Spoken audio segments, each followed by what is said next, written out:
You find Fabrizio and Daisuke mid-discussion. Beautiful. Like a ceramic sunset over a shining sea of China. I told you I would help you organize. Just look at you now.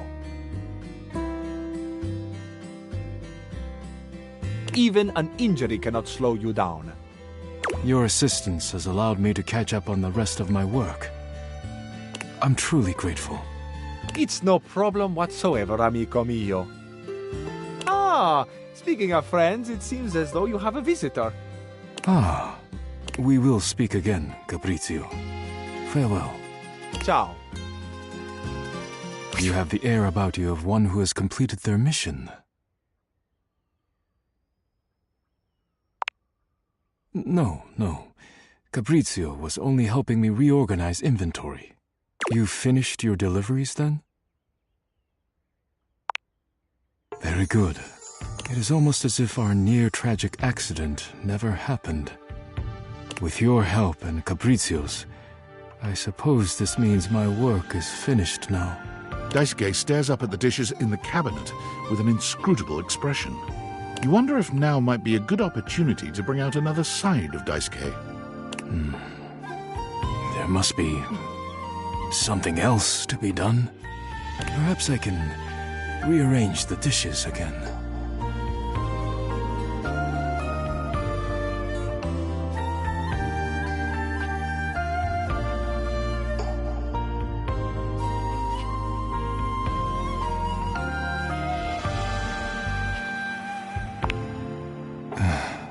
You are correct. I suppose I could spare a moment to sit. Would you care to join me? Come, sit. As you sit with Daisuke, both of you gazing up at the majesty of the china cabinet, you turn over the advice you received in your mind. You could talk to him about coffee, poetry, ceramics.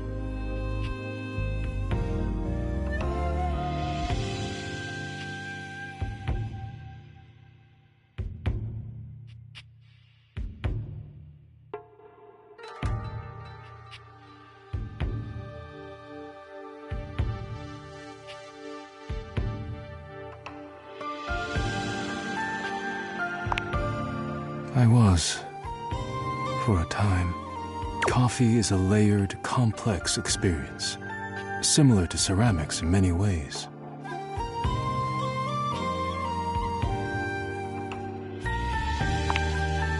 Heat is required to get the most out of your coffee, and like ceramics, the temperature makes a huge difference in the end product.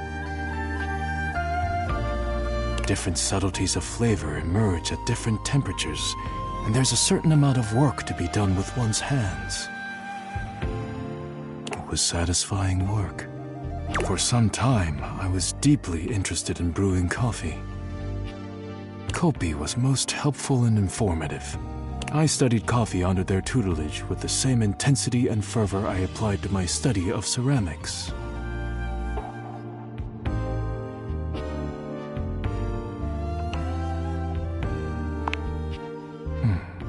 Why indeed? It seems like such a simple question. Friends, lovers, hobbies. I dropped them all one by one. They were pleasant, to be sure, but a distraction. When a relationship ended poorly, I often thought of how much time I'd wasted trying to please others.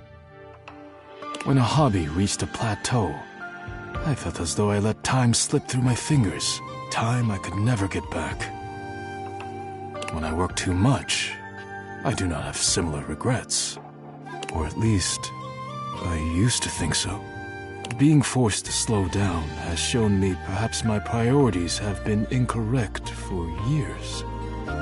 Now, faced with a quiet moment and friendly conversation, I find myself woefully inadequate, like a broken plate fused together with hot glue.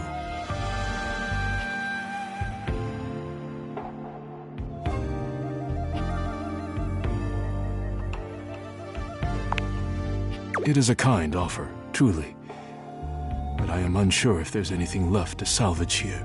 I have much on my mind. Forgive my rudeness, but I must bid you farewell. I am no longer in the mood to chat.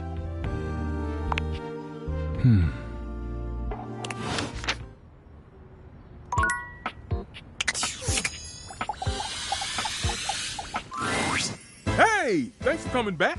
I know I kind of put you on ice the last time you came to talk with me. I appreciate how calm you are about all this. I can learn your ways. Well, Mr. Cluckles and I have been talking. He said that your level-headedness was something to be admired. And I said I wouldn't call it that, more of a naive curiosity masquerading as a... yes, I'm getting carried away. I wanted to present something to you. Though I came across a bit heated. So I made you something raw. He presents a covered silver dish to you, removing the cover with a flourish. Nice heaping platter of sushi. I don't need to be yelling and carrying on all the time about my conceited opinions. I need to remember those who are making it. No. See, Mr. Cluckles? Stefan wrenches the plate from your grasp and tosses it into the trash with a speed and intensity that could generously be described as excessive. Score. Good on you for letting me humor the little chick. We know why we're here. To eat some nice, warm food. Shall we? Now, what do we make?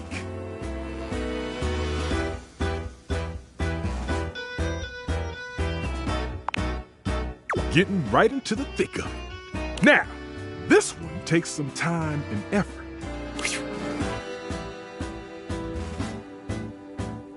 But with a steady hand and experience, you can have your very own tender and succulent beef Wellington. Don't you think I know that?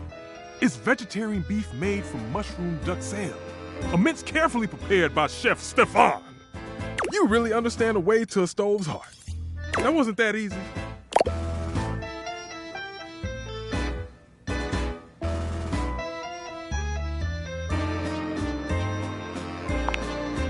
You get what you put in. No one starts off being a world-class chef. You learn little by little along the way.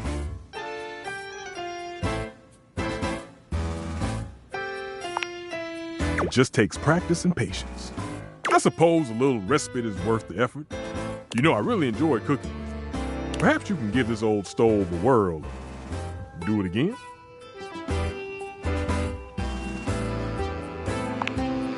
You have set my heart aflame. From this moment forth, I burn only for you. How I tremble in anticipation of cooking side by side again. Together, we shall make the most delicious food the world has ever known. And most importantly, it'll be solely for us.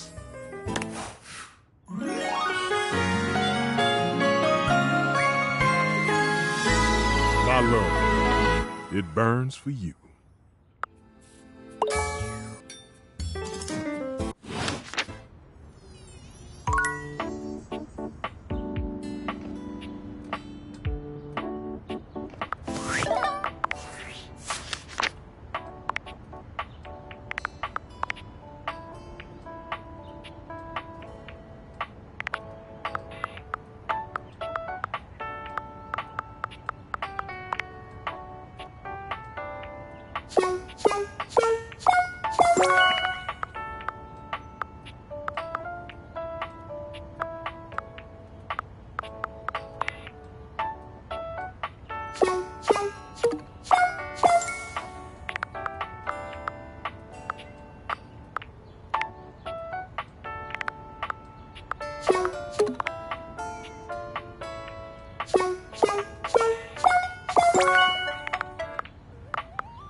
River seems to have no shortage of visitors whenever you run into her.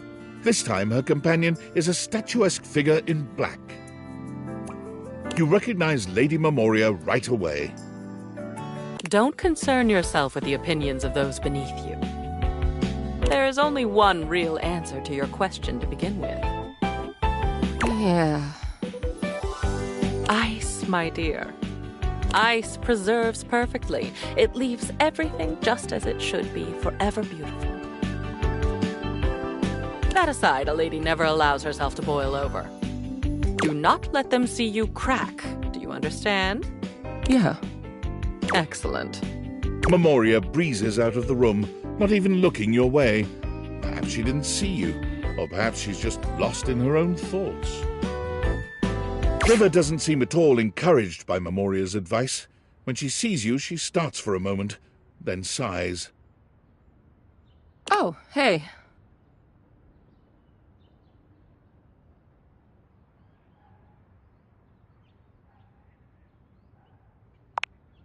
Well, yeah. Everyone I talk to has a different opinion about which version of me they like best. Nobody has said the same thing.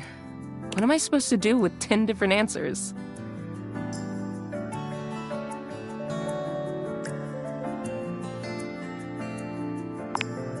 Oh, like, it's just so easy. What would you know about that? I can't even help changing, you know? Even if I did have a preference for one state, I'm always gonna have to be something else. So there's no point in putting myself out there like that just to be told I'm not good enough anyway.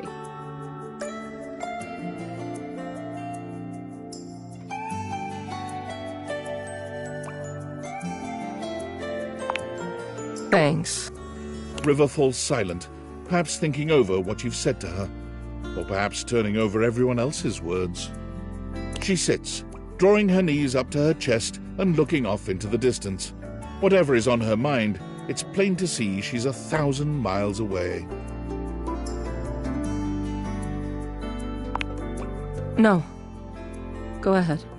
I never thought someone could see the worst sides of me and stick around.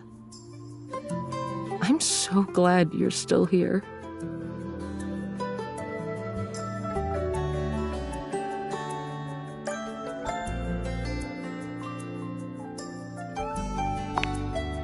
It's funny you say that. I know you so intimately, but you have no idea about me. It's so much easier to just hide behind whatever you think I am.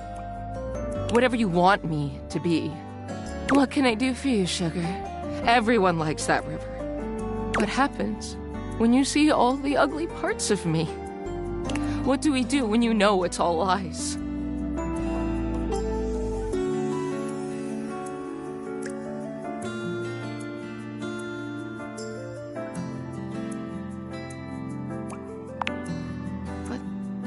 What if it's not the same? What if you hate me?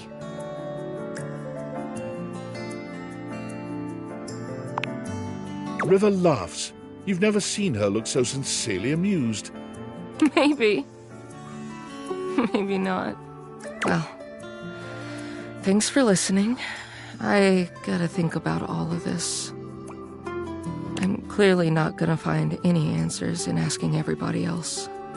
She sighs. Guess it's all on me. See you later.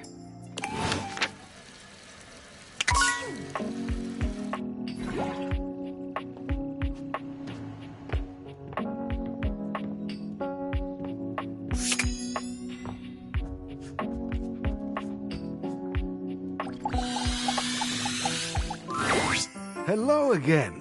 What can I assist? Candy, perhaps? And I, my friend, am open to being realized. Do you have the proper keys?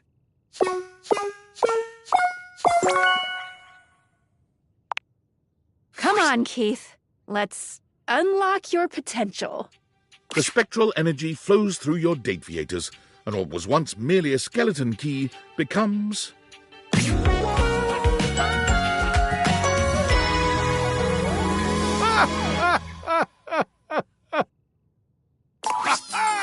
Let's fucking fucking party, carajo! Yes! Hey, where are the drugs, eh? Well, that's fucking lame. Catch you later. I'm on the next flight to Ibiza. Join me if you feel like taking off that diaper. What? You're speechless? Yes. What do you mean, where did I get it? I opened your safe, where you told me you keep your cash. Key, get it? Not to mention, remember that crypto account info we found in the online journal that I supposedly wanted to open to find out about my past? Well, I fucking stole all of the crypto in that account! I'm goddamn loaded now!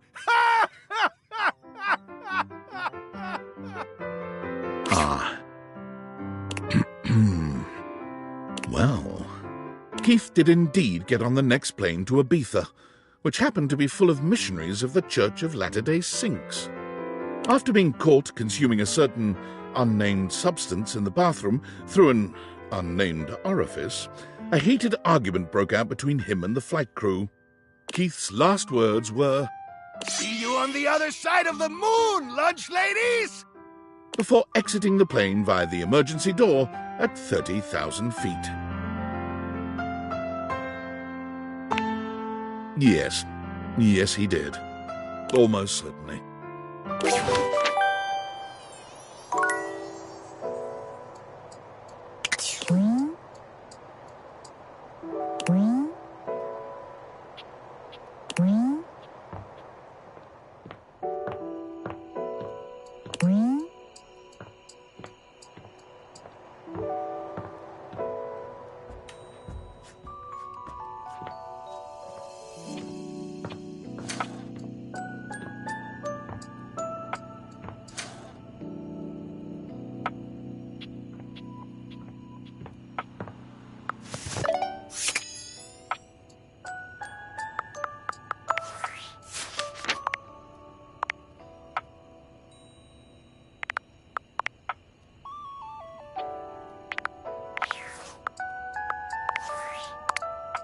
Hey there, champ! How are you?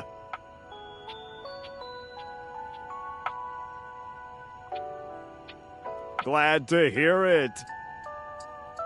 Nope, just doing my check-ins. It's been lonely around the old workspace these days.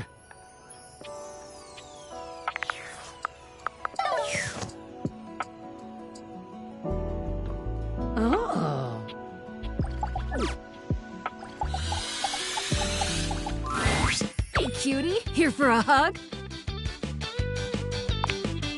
Shelley opens her arms, curling them around you in a sweet embrace. Anytime you want another one, you just let me know.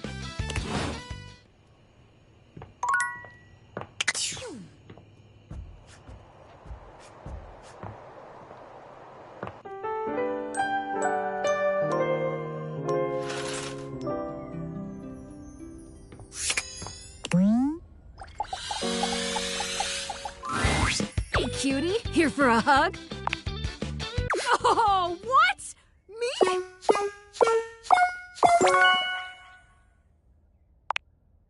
Sorry, but Shelley can't be realized just yet. Our supportive Shelley needs to be there for Dunk. Does that make sense?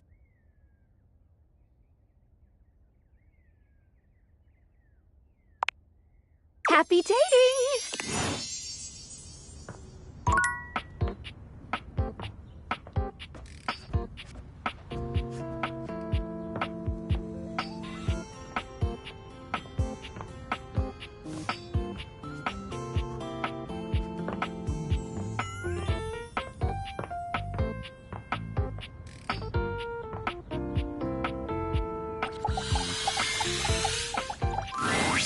Ah, man, this isn't where the experience is for today. We're meeting at the weight rack. See you tomorrow.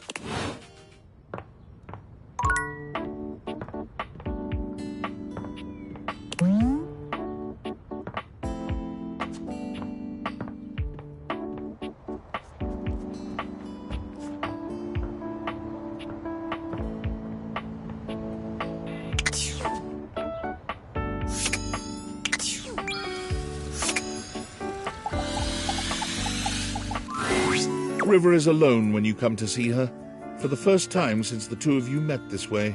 But that's not the only unusual thing here. There's something in the air you've not really sensed until now. She seems at ease, her body posture relaxed as she looks around the room. When she sees you, she smiles. You've never seen such a beatific expression on her face. Oh, hey! I'm so glad you're here. I was just thinking about you.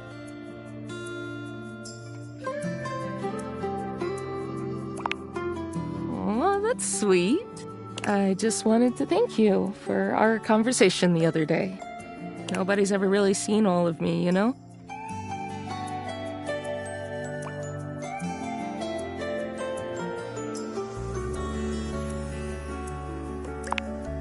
I was just afraid of what they'd think if they knew who I really was. That I couldn't be loved or even liked. There's so many different Rivers, you know, beyond even my different states. I just become whatever people want from me. Nobody's ever really known the real me. Some of them think they do, but they don't. I just thought, if I could just be my best self at all times, everyone would love me then. But it made me so sad and resentful. It's just so tiring performing all the time, you know?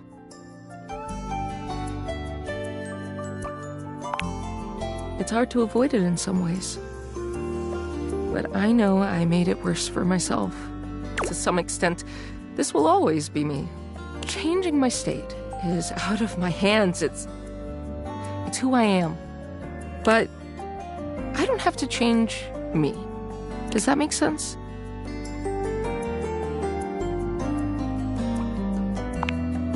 I'm so glad you know what I mean. Yes, somebody might like some other version of me more. Sure, someone may need me in another state to get the job done. But all those states are still me. Liquid, solid, vapor, whatever. It's all still me. It's like the legend Aqua Khan once said, I'm every water. It's all in me.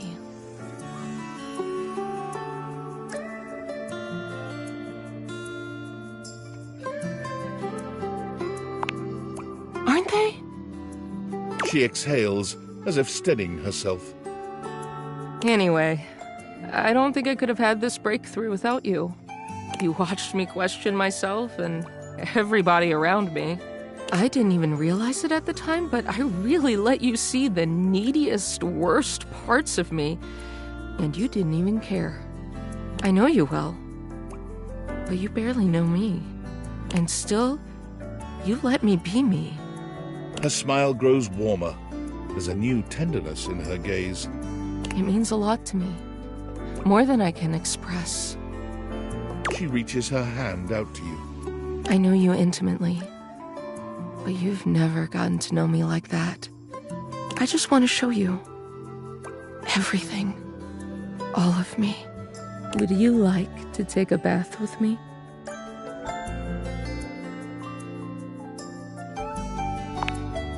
River smiles, taking you by the hand, and as she leads you off to the bath, you know nothing will ever be the same between you.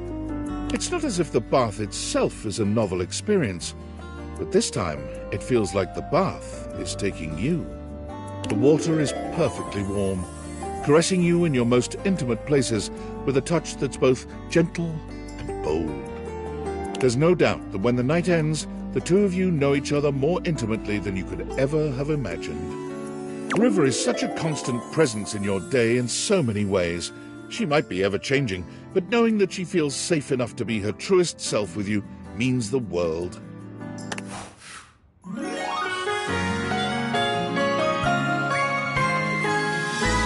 It's so easy with you.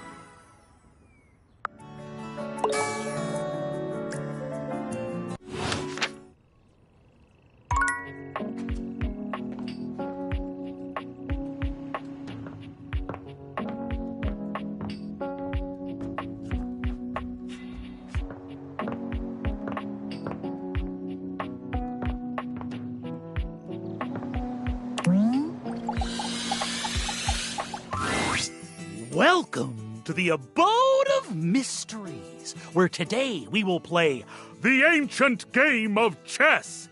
First founded as the Indian game known as Chaturanga before the 600s Anno Domini. That's year of our Lord Christ!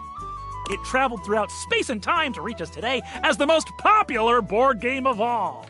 The game used to have elephants for pieces, but now it's like bishops and stuff. Do you know how to play? That's okay. All you'll need to know is you want to trap my king in what is known as checkmate. If you develop your pieces out into the center of the board and pay attention, those are all the tips you'll need to start off. But I'm pretty good at chess, I'll have you know, so it's not like you'll get me first time, he laughs and scoffs. That's me, I'm laughing and scoffing.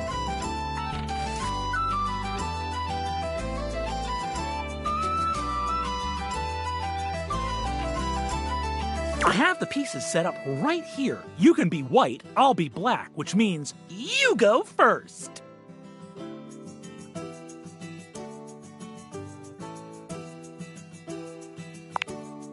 But blindfolded? Spice things up?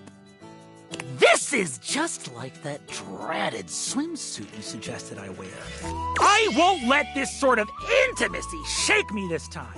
No, not I. Parker, unshakable Bradley. Parker gives you a chess blindfold and puts one on himself. You can no longer see the pieces, but you will be able to feel your way around the board. Go ahead, make the first move.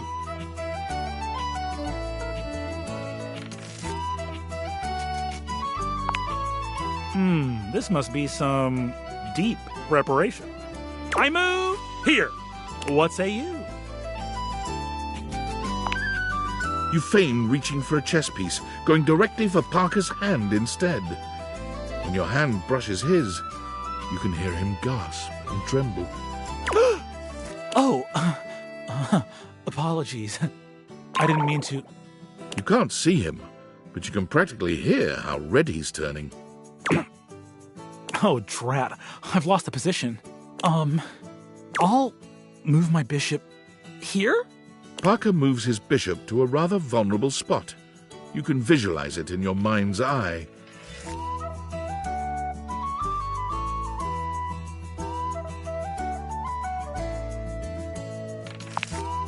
Oh, dear. I thought I had that right. I'll protect my king with my powerful queen. It appears from Parker's last move that you can simply skewer his queen with your rook. No! I'll take your rook then. But it is too late. Parker's position has collapsed, and you checkmate him only a few moves later. You both take off your blindfolds and gaze into each other's eyes. Is this romance? Or is he trying to get a read on you? You're not certain either way. Congratulations! You've earned a point towards my love. Still, I will see you next time for an ever so complex game with many of my beloved rules.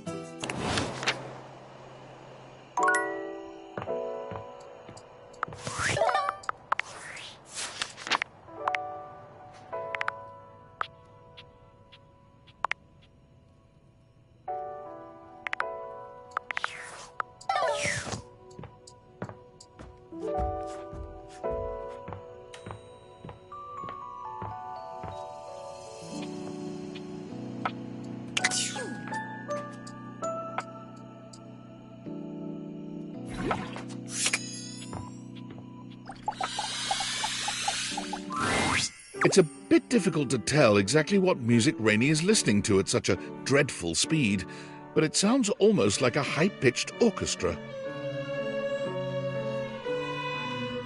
If the orchestra was composed of awkward high school kids. Well, Record Sleeve says it's your local high school band. None of these kiddos are virtuosos, but can't you just feel the human spirit radiating from all those shaky notes? Rainey takes in a deep breath and sighs pleasantly, the cacophonous music evidently registering to her as nothing more than soft, sweet melodies. I've got an edge already, man. I'm feeling high. Go on now. Leave me be.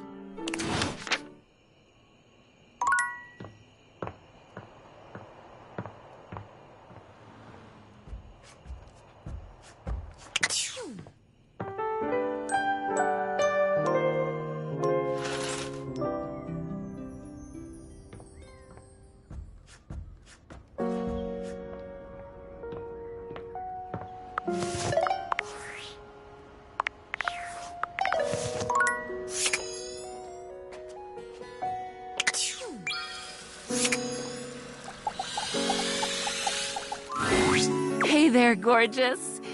Just can't get enough. Well, neither can I. I've got somewhere else in the house to be, but maybe we can meet up again in the tub later.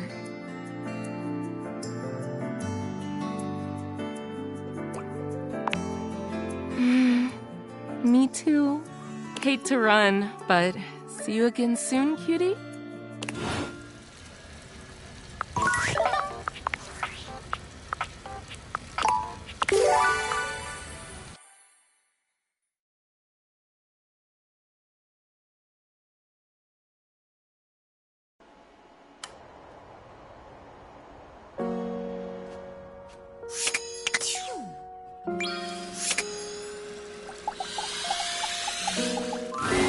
Hey there, gorgeous. Just can't get enough. You want to realize me? No more state changes? Just a solid, consistent body? Oh my god. Are you actually ready to do this? Okay, River. Let's see what's downstream. The spectral energy flows through your Dateviators, and what was once merely water becomes...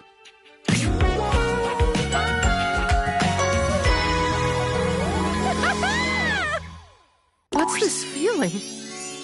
River runs her hands up and down her very human body, her fingertips trailing over the contours of her face and sinking into the softness of her cheeks. Body. A real body that nobody can change. I'm just me. Only me. She looks at you with tears in her eyes, happier than you've ever seen her. Is this what it's like for you? You just walk around feeling whole and complete all the time?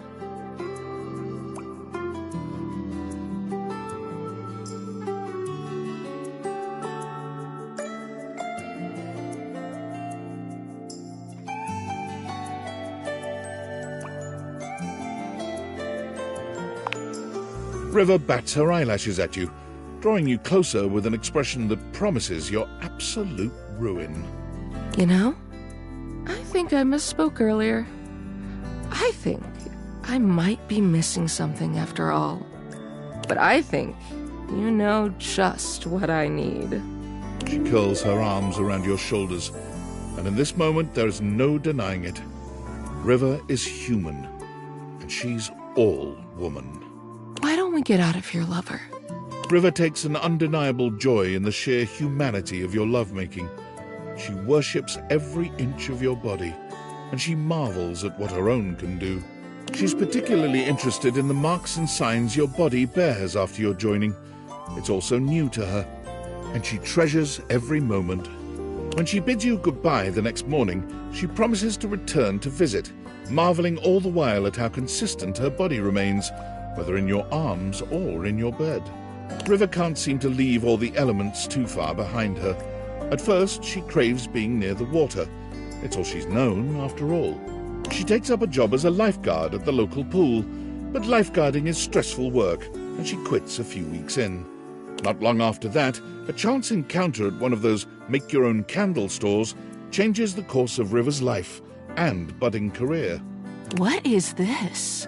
She's fascinated by the way the wax melts and reconstitutes itself, and being the driver, for once, of something else changing states is empowering for River in a way that nothing else has been. She finds work as an instructor, leading others through making the candles of their dreams. Clean laundry and freshly mowed grass? Sure, why not? Wow, lovely. I wouldn't have thought to pair those scents, but it works so nicely. Oh, if you like those, you should try adding a little nutmeg. It'll really bring your scents together. She sends you candles from time to time, curating scents to your taste. When you light them, you think of River, smiling. Now, finally, indisputably, herself. For the rest of her life.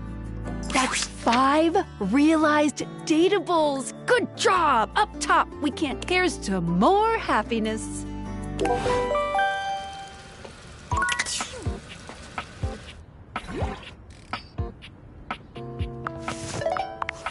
Valdivianites! CEO David Most coming at you from the Penthouse Relaxation Grotto, starting the day with endless gratitude for our Valdivian family and the incredible work you all do.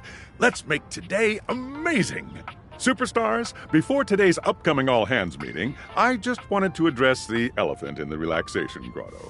Recently, some 10,000 of you may have received a strange email not intended for you.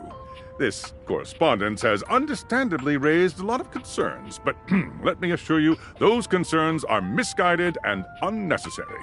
The truth is, my email was hacked by a sophisticated internet hacker.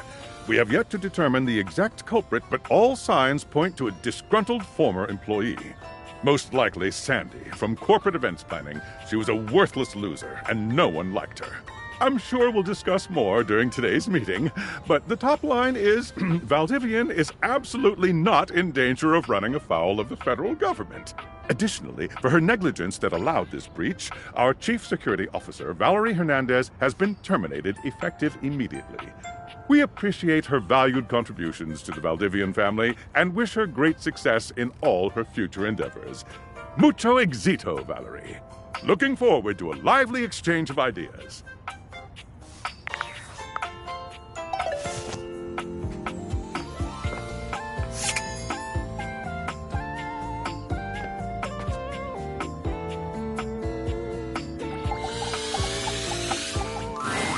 You don't see Daisuke right away. You do, however, smell coffee. Come in and have a seat. Our conversation the other day showed me that I have been neglecting myself and my once beloved hobbies. And with my work done for the week, I found myself going mad for want of things to keep my hands busy. It felt like a good time to remind myself there's more to me than my deep and abiding love for dishware.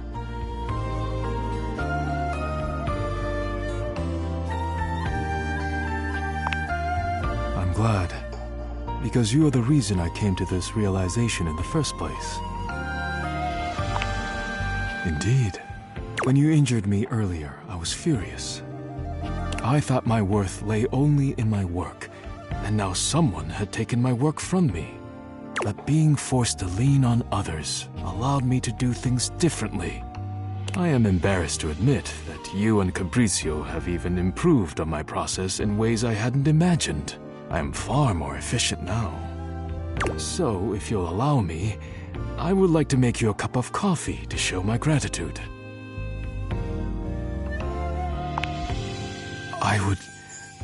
Thank you. Daisuke turns away from you, working diligently at the kitchen counter. You can't really see what he's doing, but you could almost swear he was not doing much. Daisuke hands you a cup of coffee, served in a beautiful ceramic mug.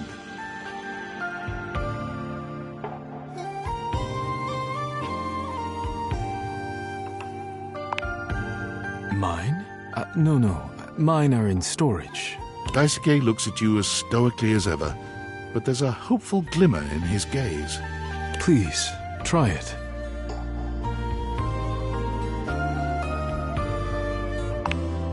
As you bring the coffee to your lips to take a sip, 2 unpleasant realizations strike you like a thunderbolt. First, this coffee is nearly room temperature. Second,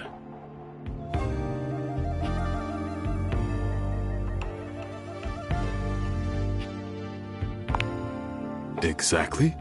This is Folder's Quick Cafe Hazelnut On-the-Go Roast.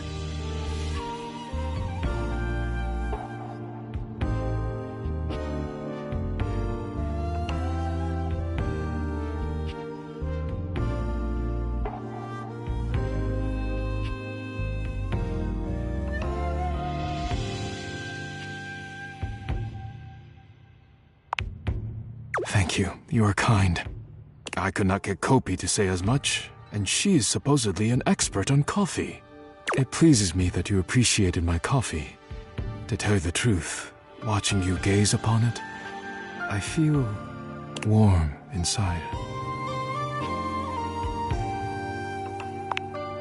I am truly glad to hear it. I won't soon forget this. Thank you for being here with me.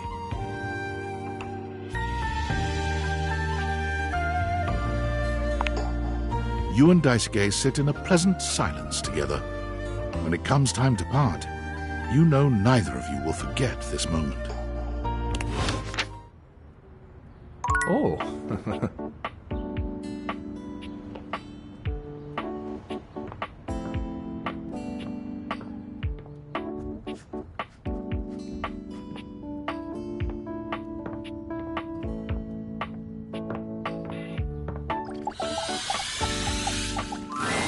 You find Dunk stretching idly by the weights. When he sees you, his handsome face breaks into a cheerful grin. He's so excited he can't seem to contain his energy, bouncing back and forth on the balls of his feet like an overexcited puppy. You made it! Oh man, I'm so excited. It's been so long since I got to work out with somebody else. And a movie, too. Ah, there's nothing like a good lift with someone who's just starting out. Everything is so new, no bad habits to break, less competitive talk. It's just gonna be you, me, and the weights. Good vibes and a great lift.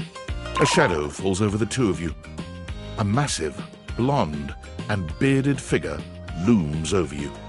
Do not infect them with your weakness, Duncan. I keep telling you it's not weakness, bro. And Duncan was my dad, man. Call me Dunk. Nonsense! Exercise is violence! It is driving the weakness out of your body by force! And I will call you by your name! Duncan Fool Nelson Fart Leg Love Shuttlecock the Third! Oh, come on, Chris. You're really bringing the mood down. Kristoff glares at Dunk, then turns his exacting gaze on you.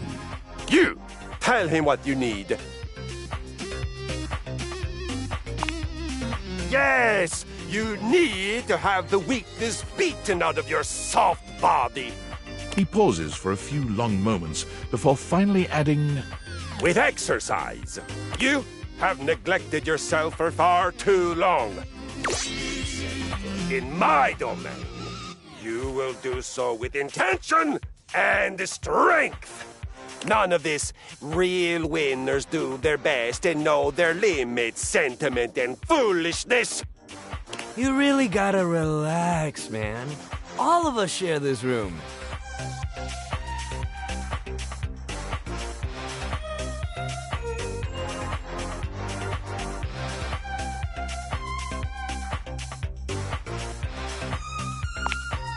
Do you think I'd be here wasting my time speaking with you if I could be out conquering a village buffoon? That's the kid you make. Soft-bodied and soft-hearted weaklings. Your muscles droop like deflated balloons. You will remember my words. God damn, that cross-trainer is intense. If bringing the mood down was a sport, he'd be a gold medalist for sure.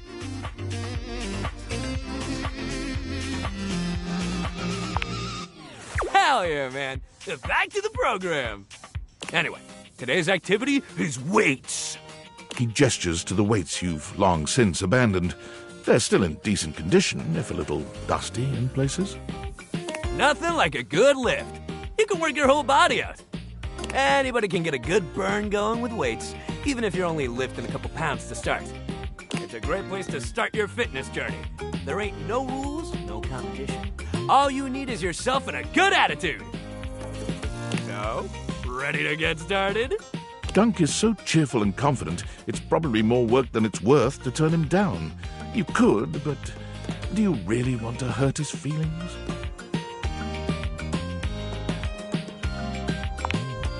Let's do this!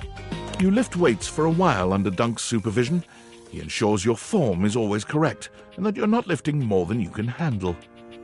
He never pushes you too much, He only kindly encourages you when he sees you growing tired, or if he knows you have just a little bit more left in you.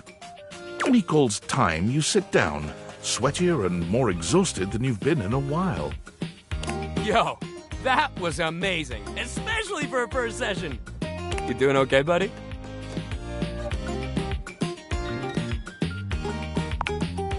That's great. Make sure you take it easy the rest of the day, okay? Resting up after hitting it hard is just as important. If you're sore tomorrow, which you probably will be, make sure you take care of yourself. Try soaking in a bath with Epsom salts, or use a heating pad. You can even try a massage if you got a massager or anything like that. And it might sound like the exact opposite of what you need, but trust me, keeping that body moving when you're sore only helps. If you lay around and feel sorry for yourself, it just gets worse. But I got something that'll help. Next time, we'll do some yoga.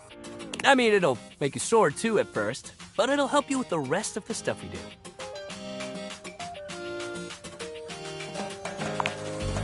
Hell yeah! Love that attitude. See you at the yoga mat.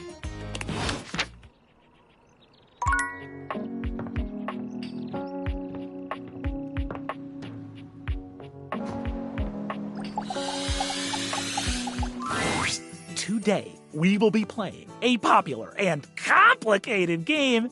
This is a game in the Eurogame tradition, one of resource allocation, worker, placement, and cooperation between players. It's based on the 20th century dairy wars between England, France, and Belgium, called Cream Capitalist. We will both attempt to outproduce the cream that the other is attempting to make. Would you like to hear the rules? I'm so excited to speak for a very long time! Parker does indeed speak for a very long time, spending roughly 45 minutes going into excruciating detail about the different rules and sub-rules for each scenario, including the expansions which, as far as you can tell, aren't being used. I'll play as Belgium, which has a +3 bonus to currency exchange, which means you can be either England or France. Which will you choose?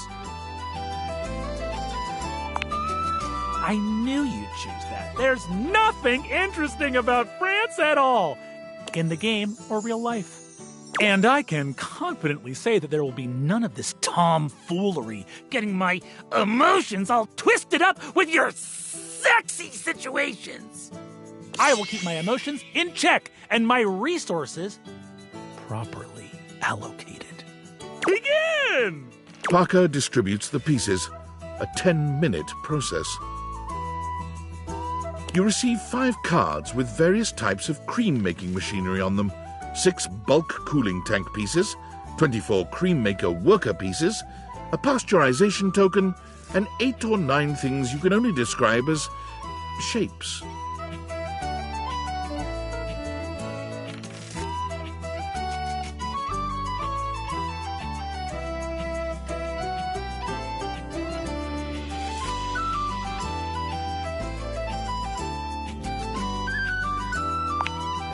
It appears that Belgium has slightly different calculations governing the way that their workers are spawned. In fact, the Belgium player should prioritize exchanging currencies to create new cards rather than spawning new factories. I'll go first so you can see how a turn usually goes. It consists of 5 phases. Parker does a mathematical dance between placing workers, spawning new factories, and gathering new resources to then place again. Chits and chips fly through his fingers, and it serves to remind you just how well made the pieces really are. That's my turn. I'm prioritizing fermentation technology, the last step in the cream-making process. Now you go.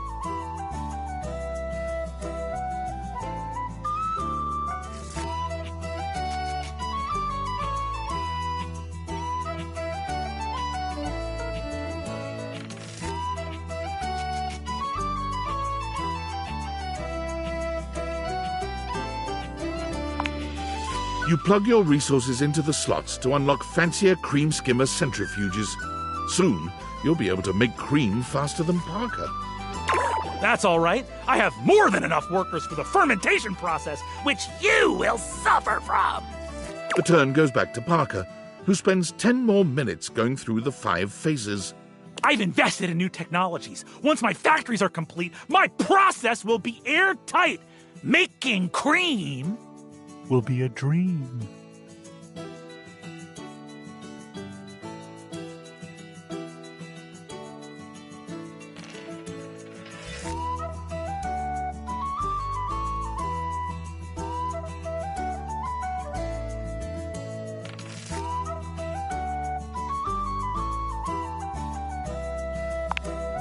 Your factories, while resource poor, can now skim at a greater rate than Parker's. What? But I put all my resources into Very well. You and Parker seem to be neck and neck in cream production and milk gathering. You've made it to the solstice season, where your respective countries' production will finally be scored. At turn 14, you see a critical opening.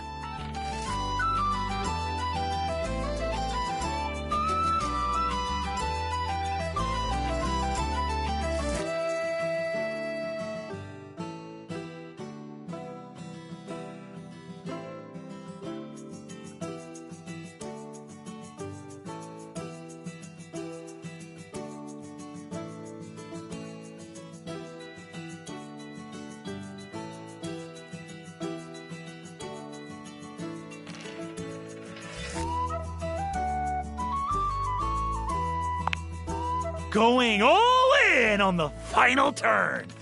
The race is on. And in the final turn, you ended up with 96 creamery points to Parker's 94. Well done! You win! I can't outdo the Milkmaster. I will see you next time for our relationships. Ultimate dice roll.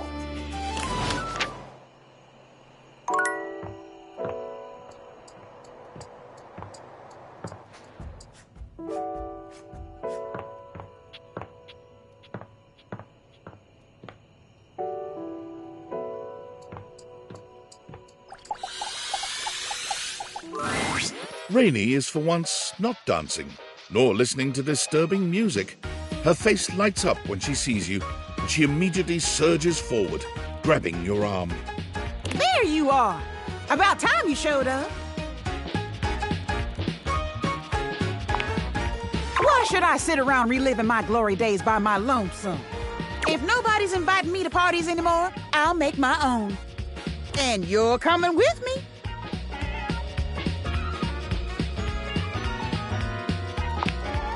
We're going drinking at Bev's. Bev's hooch is top shelf.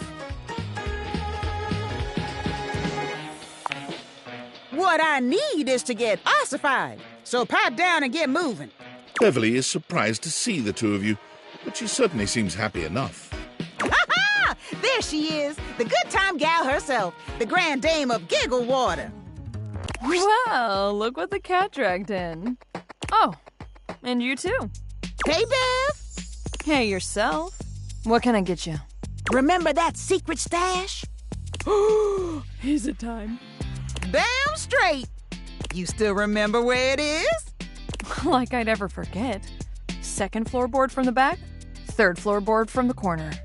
Atta girl. That's my bevy. I'll be right back. It's a secret. Here we are. 3 apocalypses for my 3 favorite customers.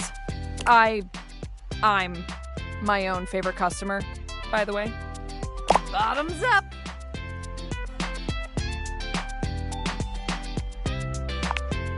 Great question. What do you know about internal combustion engines and their propellants? Not a damn thing.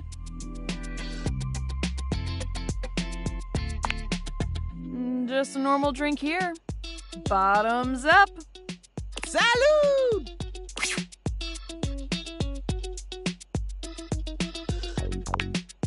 Woo-hoo-hoo! Woo! Keep them coming, Bev. You got it.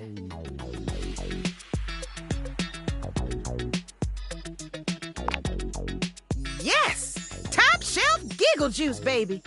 Beverly sets another down in front of Rainey, who drains the entire thing in one go.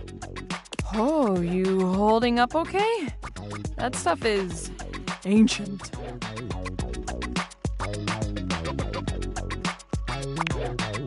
it's real well preserved.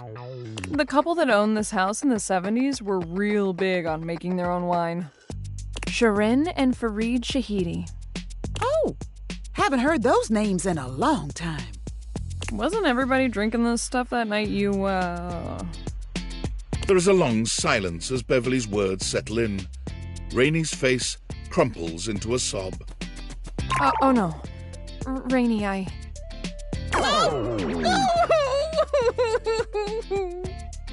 Rainie slams her arms down onto the bar, and her face follows shortly after. It does little to muffle her anguished wails.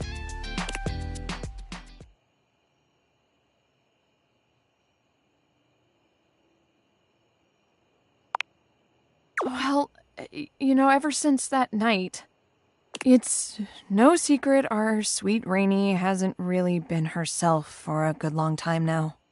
She puts on a brave face, but it's hard to know if people are pulling away from you or acting like you're some kind of weirdo.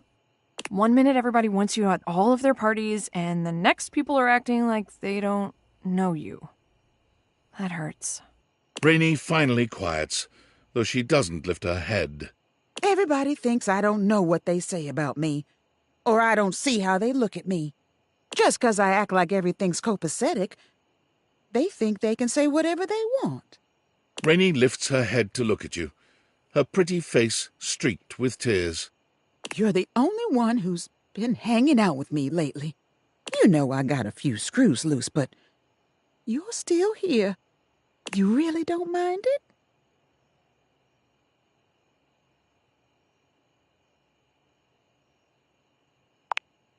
Rainie laughs, a sincere smile amidst the sadness.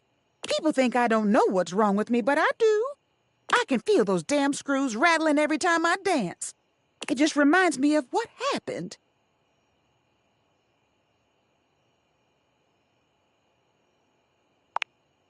Because I'm scared. Would you be okay letting someone mess around with your mind? Fundamentally changing who you are. Maybe I'm weird now, but I'm still me.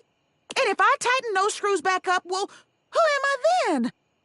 And is everybody gonna start coming back around pretending they didn't abandon me when I wasn't good?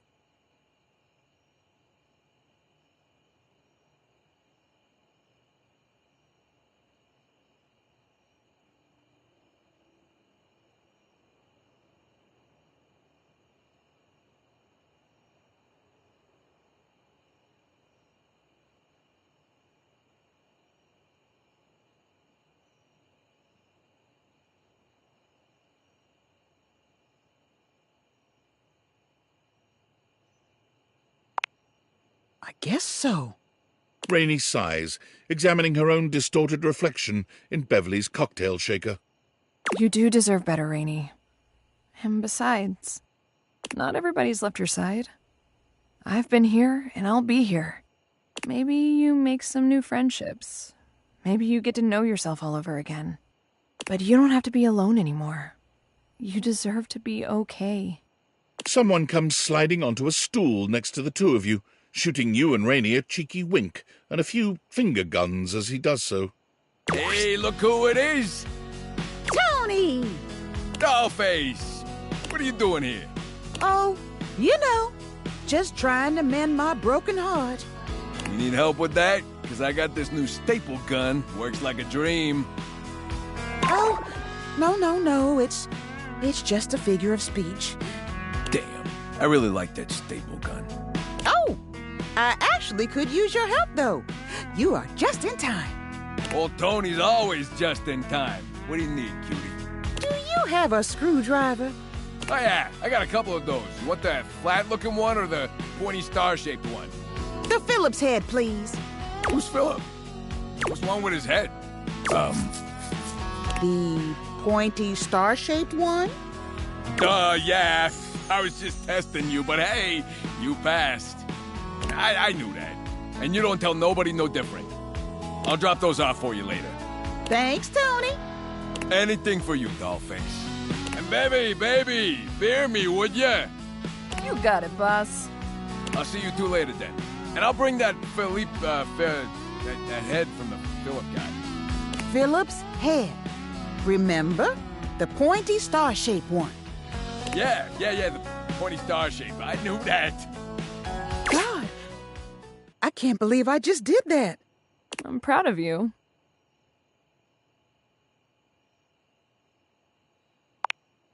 Oh, means a lot to hear that. I think I should probably be alone for a little while. One more for the road, Bev. You got it. Thanks. Both of you.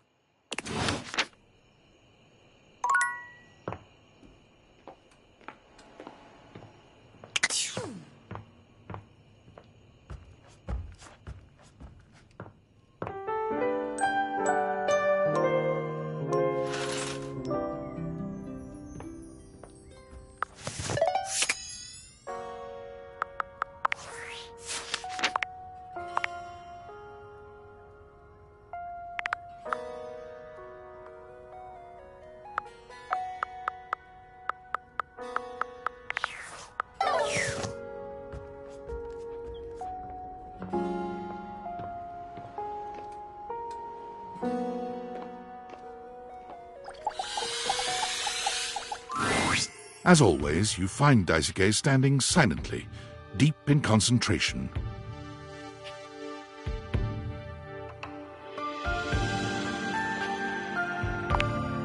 You've come. I'm so glad to see you. First, I must thank you. When you first ran into me, I admit I was angry. I was furious, thinking of all the work I would be unable to do as I recovered. But when you agreed to help me, I began to see that in my pig-headed stubbornness, I was creating more work for myself. Fabrizio's reorganization and your taking up my deliveries allowed me to see where I had fallen short, not only in my duties, but in my personal life.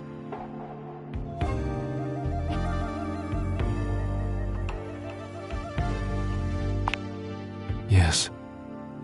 Daisuke reaches out to take your hand in his, lifting it to his lips and pressing a gentle kiss to the back of it. I told myself I had no time for selfish pursuits, whether it be hobbies or something more personal. But I have found myself setting aside time I hoped I might spend with you, speaking of anything but work. I care deeply for you, and if you'll allow me, I'd like to take you on a date.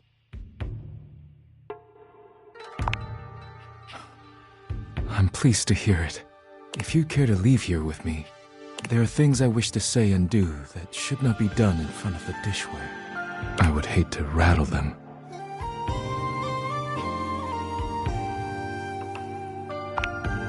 I welcome you to try. Daisuke sweeps you into his strong arms without warning, taking off up the stairs with you in search of privacy. You're pleased to find out that Daisuke is quite good with his hands. He's not nearly as brittle as you'd have imagined. You would never have guessed you'd end up here after your first meeting, but now there's nowhere you'd rather be.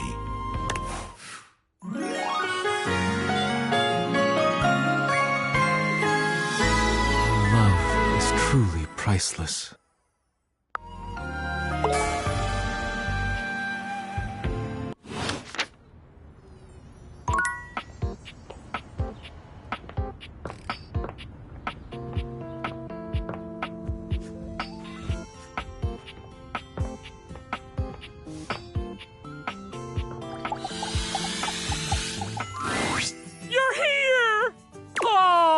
So many adventures together, so many fun games.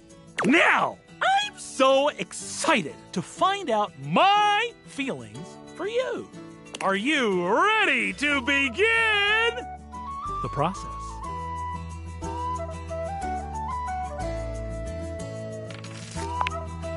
No, not for me. To be bound by rules, to be bound by good and fair play. That is my dictum. And I'm sticking to my dictum! Oh, we need my good friend Chance for this. I can't believe you're doing this, dude. This is a terrible way to find out your relationships. It should be done through careful, well-thought-out story beats, excellent lore, and a good sense of closure. I love my dice! I need it! It's part of the rules of my love. Fine. Here they are. Your relationship dice. They're beautiful, Chance. Yep. Okay, so I'm supposed to weight them depending on how you played your games together? Yes. The human gets extra love points for beating me, and extra hate points for cheating me. I know you're one of the good ones. But even so, there's always the possibility I could still hate you in the end. Roll it, Chance! Roll for our eternal ending together! Sure, dude. I've got the dice all done up like you wanted. He holds out the dice to you, presenting them just before your big roll. Okay, these odds are looking real good for love. It's... love! I love you. Oh, wow. I'm so happy.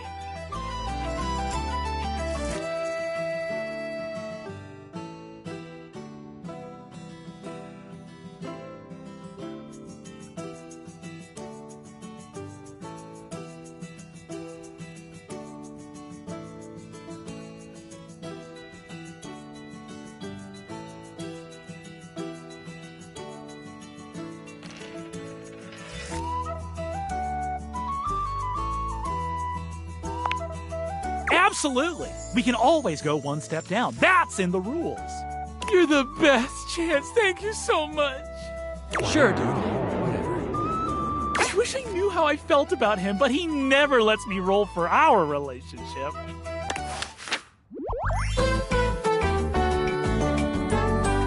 You've won my undying friendship.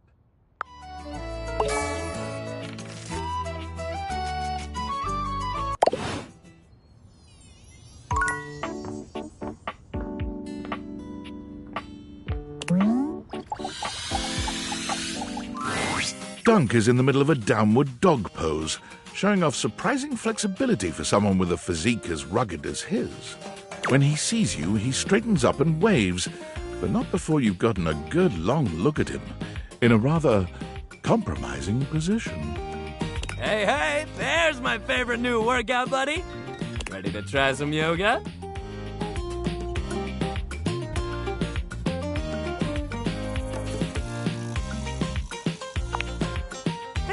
Cheer up, buddy! Yoga rules!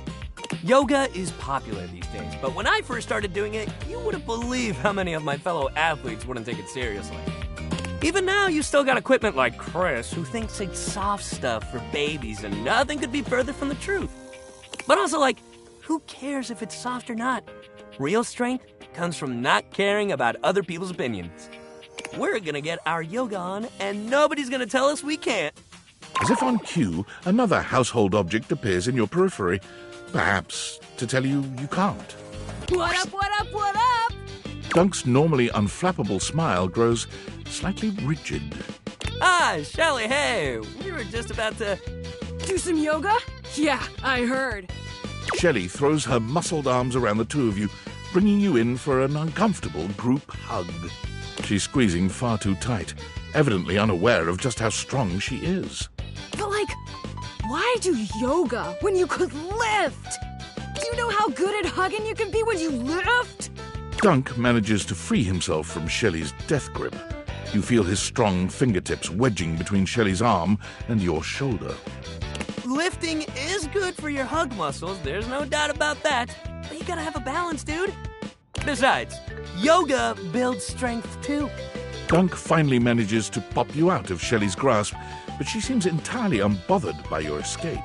Balance? Nah, bro. You gotta grab life by the screws. You don't want our good pal here to miss out on the best in life because they were too busy bending over and staring at the floor. Shelly, my dude, respectfully, life ain't all about lifting.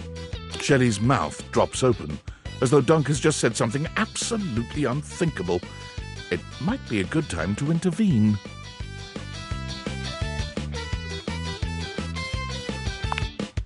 Exactly. Lifting is great, but it's just part of the routine.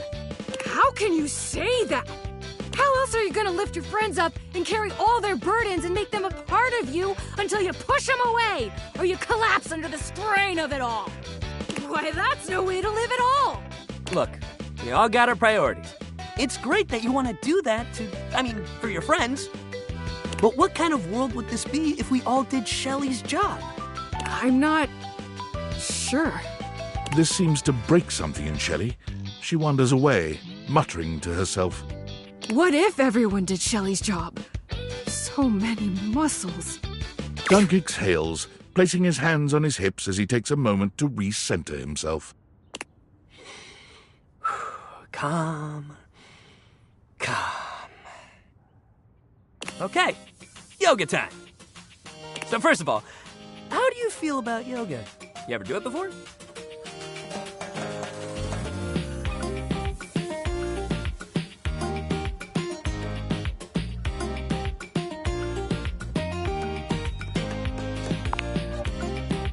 That was the old you.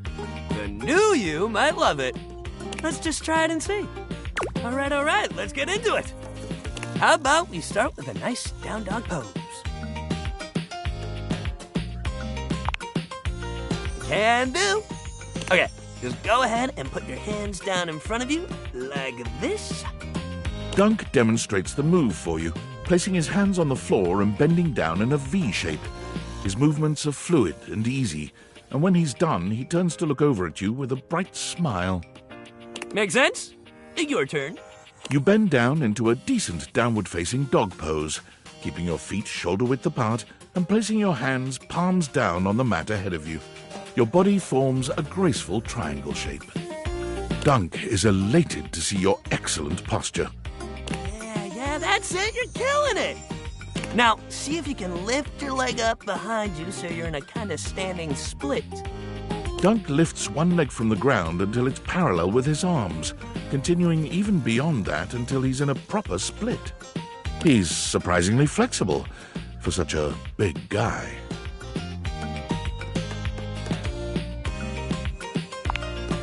You lift your leg up as far as you can, and while you don't get anywhere close to Dunk's level of flexibility, he seems just as excited as if you had.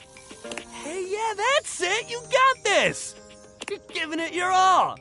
Dunk leads you through several poses, encouraging you and guiding you wherever you may need. He's an excellent instructor, always considering your body's limitations as he takes you into your next position. By the time you're done, the two of you have worked up a good sweat. There's almost a sort of intimacy to the whole thing. You can't really remember the last time you did something like this with someone else. This is great! You're doing real good! Why don't we cool down with a nice cross-leg sit here? Dunk motions to you to take a seat across from him on the mat. As you take your place on the floor, you find that for once his boundless energy has simmered down just a bit.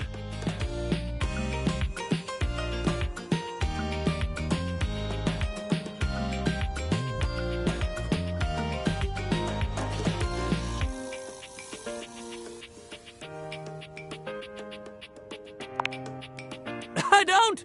I get tired just like everybody else. Dunk grins at you, doing absolutely nothing to sell the point that he does run out of energy every now and again. We all gotta have rest days, even me. You never take a rest day, you end up like Shelly. Dunk looks quickly over at Shelley, who is still puzzling over what it might mean for everyone to do Shelley's job. Just take your rest days, man. Dunk breathes in deeply, in and out, seeming to relax further for just a moment.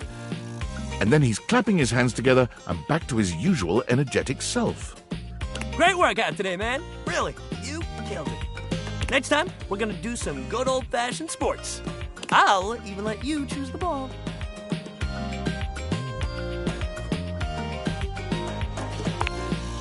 Hell yeah, that's the attitude.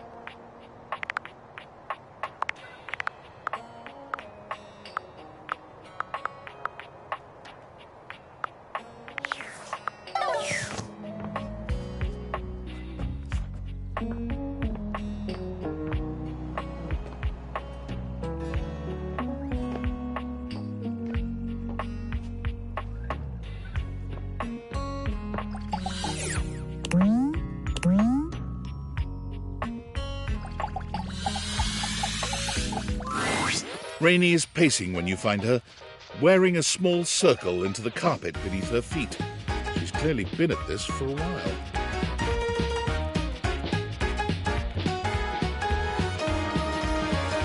You're here! Whew, Lord. All right, no point putting it off anymore. I need you to screw me. Specifically, I need you to take this screwdriver and tighten my screws.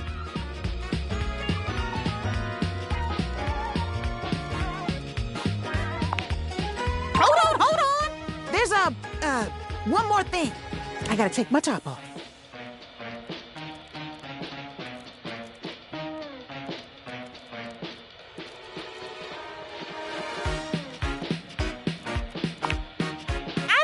Scratching me up trying to find the screws. Just be cool, all right? It'll be fine. Just fine.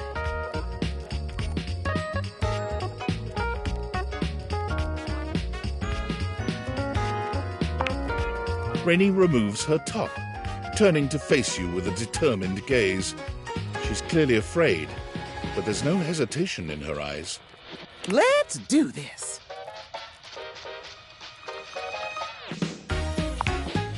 You tighten Rainey's screws one by one, taking great pains to ensure the job is done correctly. By the time you're done, Rainey sighs pleasantly. She's somehow managed to produce and light a cigarette in the short time you've been working on her. She takes a deep drag of it and sighs. Hot dog! You know how to screw a girl good. I haven't felt this swell in years.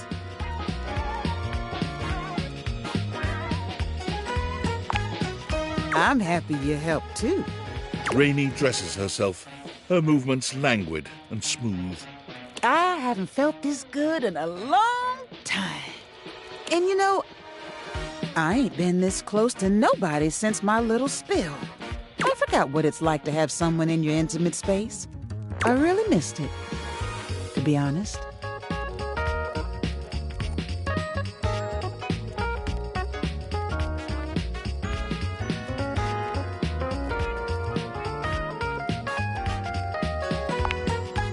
Was. For years, every time I entered the room, the conversation stopped. You could practically hear the record scratch. Makes you feel all kinds of strange, like you're invisible and the only one anyone can see. I mean, what could I do but be loud and proud in the face of all that? I guess I just got so used to sticking up for myself, I just don't know what I'm gonna do now. How do I look all those guys in the eye knowing they looked at me different?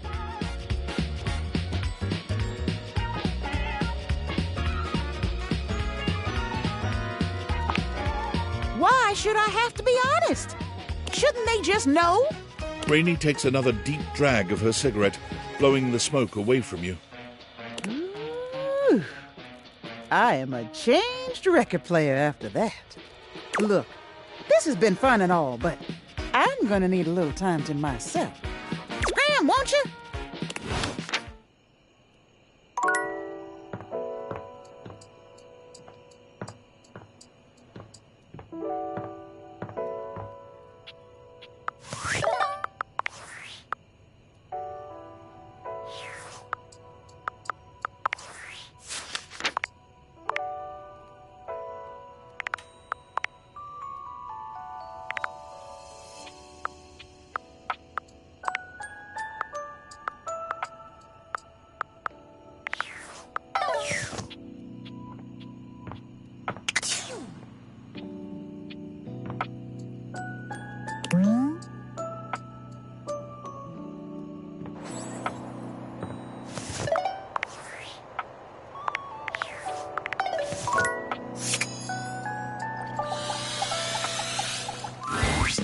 Cutie, here for a hug?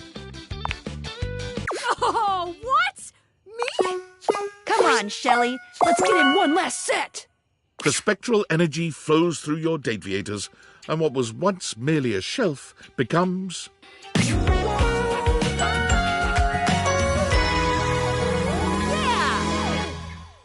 Oh my god. I feel stronger than I did before? Like, it's It's not even about these muscles. Getting away from that damn wall. I feel like I could hold up the entire world now.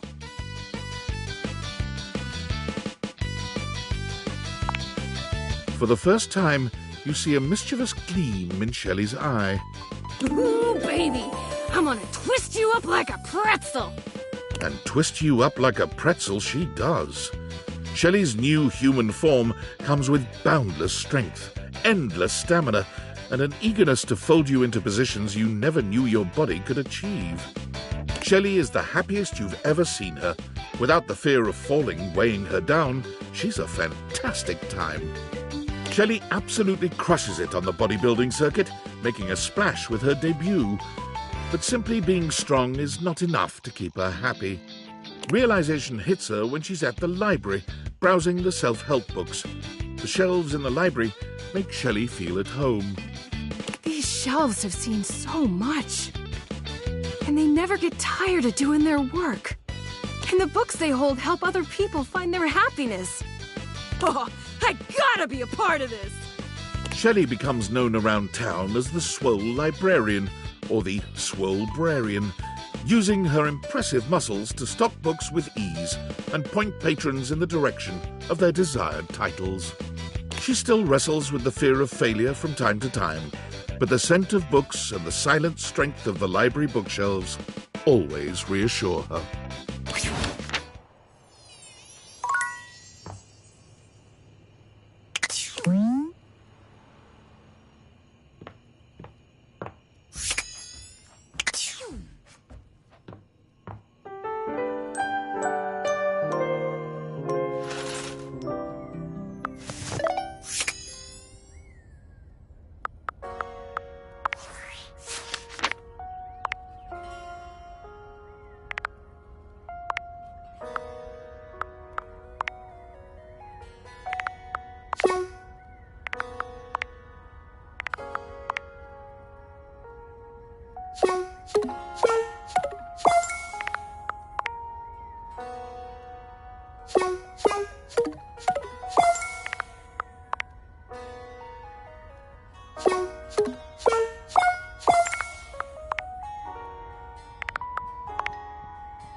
Hey, you.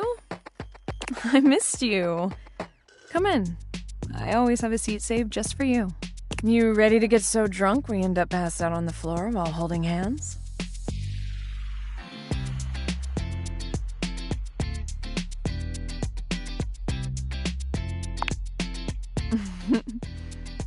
If I remember what my name is in the morning, we're not partying, right? You know, I'm so happy to have found you.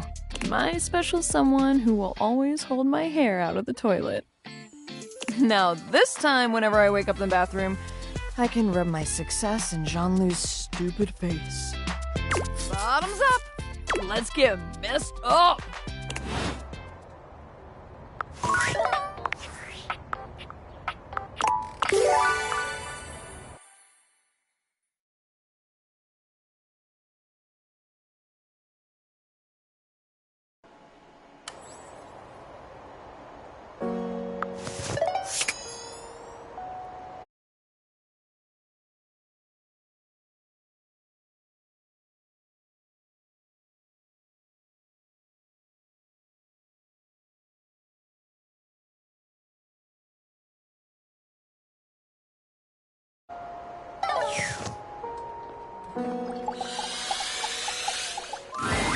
Hey, you. I missed you. You ready to get so drunk we end up passed out on the floor while holding... I can serve drinks to real people? Not that there's anything wrong with my customers here, but there's a lot more people out there than things in here. You sure you can do it? Sorry, but Beverly can't be realized just yet. Beverly is the talk of the town, house. She started with quite a list, but let's see who's left for you to talk to. Rainey, that's it for now. Come back when you've caught up with them, and Beverly will be... Does that make sense? Happy dating!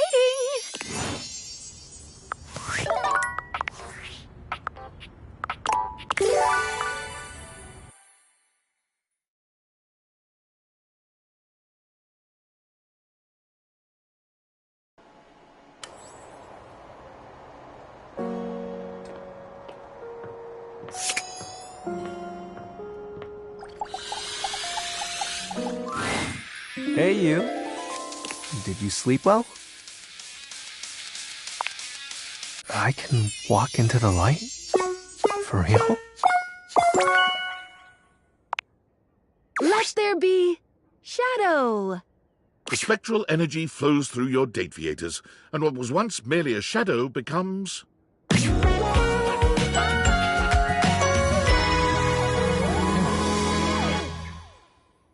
I feel so...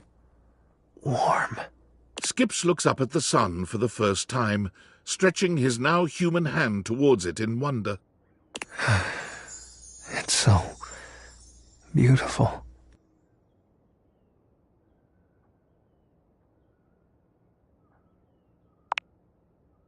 You're so beautiful. You're even more astonishing in the daylight. Can I try something? Skips takes your hand, closes his eyes, and takes in your energy, letting it flow through his being. It's pretty good in the light, being here with you. The interplay between light and shadow. I can't look away. Skips stands transfixed, his pupils dilating in and out as he looks around at everything in the house. What if I... He takes the nearest lamp and turns it on and off and on. Fascinating. He does this for hours.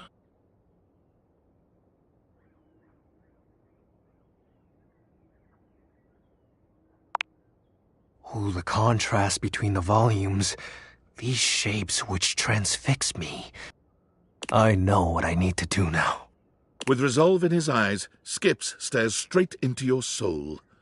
Lights dance between his irises. I will become Lord of Shadows. By joining the local theatre troupe as a lighting operator. Spotlight on!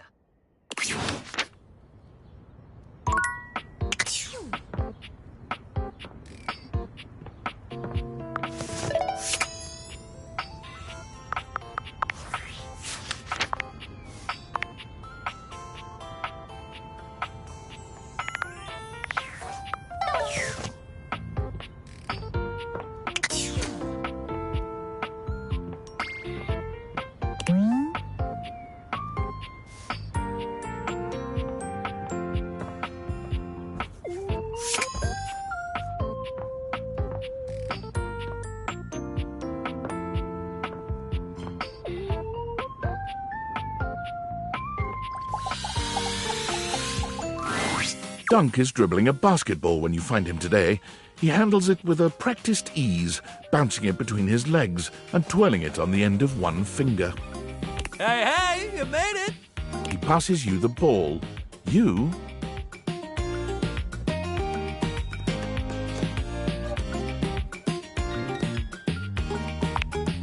Dunk is delighted by even this small display of bare minimum athleticism. Hell yeah, great catch! He takes the ball from you, setting it aside. Dunk claps his hands together as though he's psyching himself up. Sport, baby! He turns to pick up the baseball and football from behind him, holding one in each hand. We already had a little taste of basketball, so let's just stick with these two. What do you think? Baseball? Football? He holds them both out to you, alternately raising one up and then the other. Oh, hell yeah, baseball! It really takes me back, you know. He tosses the baseball to you, and to your pleasant surprise, you catch it easily. You'd been expecting some sort of fastball, but Dunk seems uninterested in styling on you. I had a little stint playing baseball for a while. Football was more my thing.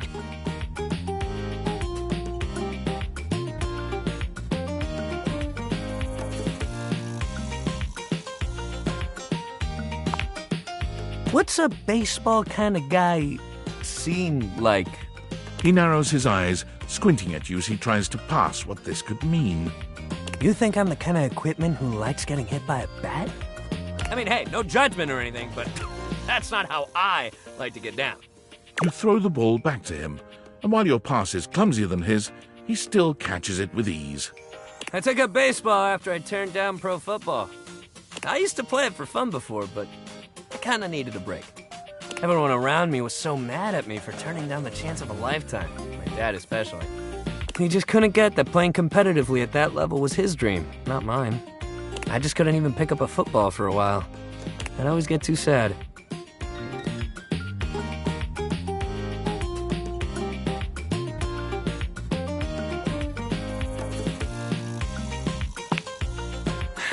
Me too. But thanks for saying so. We're okay now, but I don't know if he ever really let that go. Just seems like everybody wants to be the best at everything all the time. Nobody just plays to have fun anymore, you know?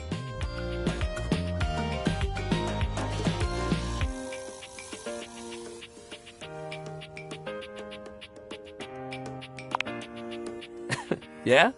He gives you a soft smile, his usual high-energy cheer replaced by a surprising sweetness.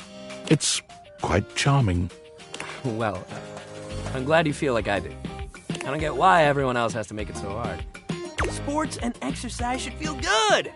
Winning is fun, but if you play a good, clean game, you should feel just as good walking off that field. I hope as we do what we're doing here, you can feel that too.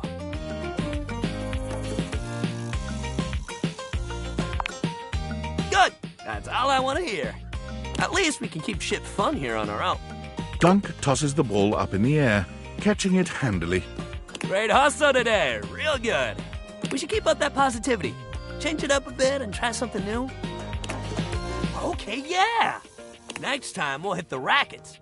Knock the birdie around, get those arms swinging. Yeah, that'll be great.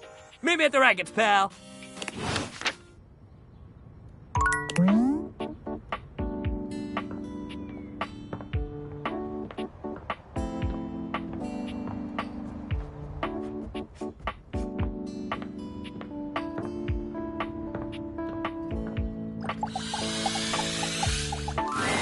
You hear Rainey's music before you see her. She's dancing with as much energy as she was when you first met, but this time the record she's dancing to sounds beautiful. Hey, you! Come on, join me.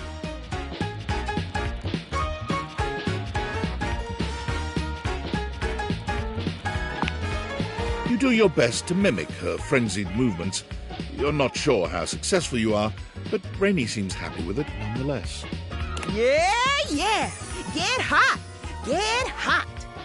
Rainey dances with you for a few numbers, only stopping when you begin to slow down. Oh, it's been years and years since I got to enjoy myself like this. Nobody coming to tell me to knock it off, and nobody pointing and whispering while I dance. I thought I'd be happy, and I am. But to tell you the truth, it makes me angry.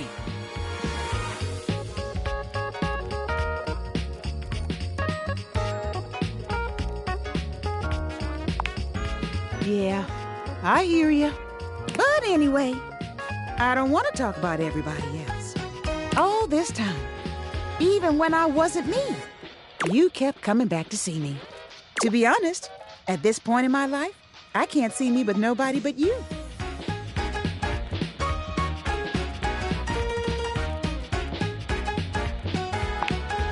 It's real simple. You're the only one I trust right now. You saw me at my worst. But you still saw me, you know? And listen, it ain't the only reason, but ain't nobody ever screwed me like you, honey. So what do you think? We gonna be an item? Or what?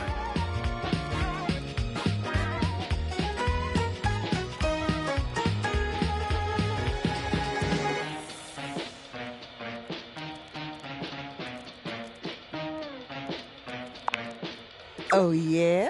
You know, you screwing me was real nice. But you ever pitch woo to a record player? Let me tell you, nobody does it like we do.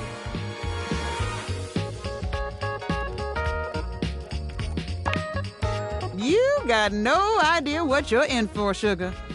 But I'll show you. Rainey takes you by the hand, and the rest is a blur of jazz music and quirky 20s sayings. You've never felt quite like this. Rainey truly is a swell dame. Let's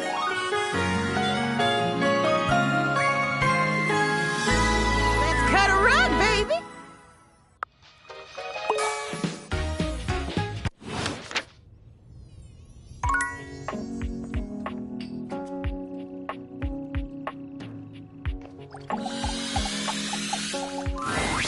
Hey, you. I missed you. You ready to get so drunk we end up passed out on the floor while holding hands? I could serve... Not that... But... You sure you can do it? Cheers to you, Bev. The spectral energy flows through your date-viators, and what was once merely a minibar becomes...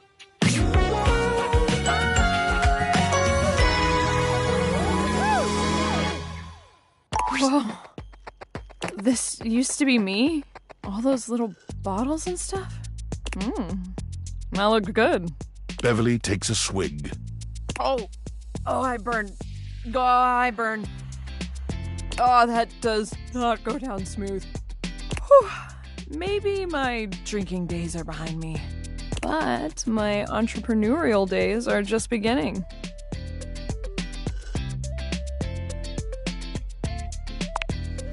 Well, that alcohol sure did burn going down.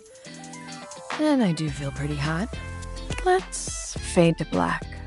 We do indeed fade to black, but this scene is far from over. Beverly's party girl days have left her with lots of interesting tricks she shows you, with her signature flair.